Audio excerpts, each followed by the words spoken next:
বরের সঙ্গে খুব ঝগড়া করলাম, কারণ আমাকে কোথাও ঘুরতে নিয়ে যায়নি পয়লা বৈশাখে। শুভ নববর্ষ এভরিওয়ান। তো নববর্ষে সকালবেলা শাশুড়ি মা দোকান পূজার জন্য সব রেডি করে নিয়ে যাচ্ছিল। তারপর ঠাকুরমশাই এখানে পুজো দিতে বসে গেছেন।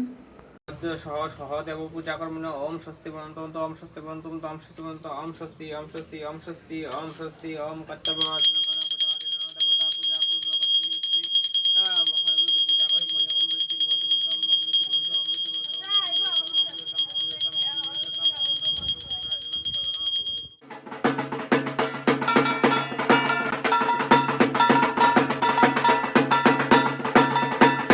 তো ঠাকুরমশাই এখানে পুজো শেষ করার পর শাশুড়ি মা আমাকে প্রসাদ খেতে দিয়েছিল।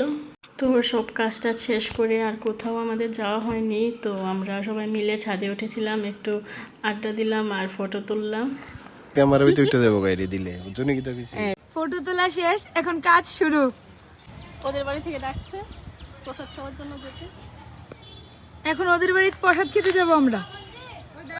তো আমার নববর্ষ তো খুব ভালো কাটলো। তোমাদের নববর্ষ কিরকম কেটেছে আমাকে জানাবে। আমি এমনি সুন্দর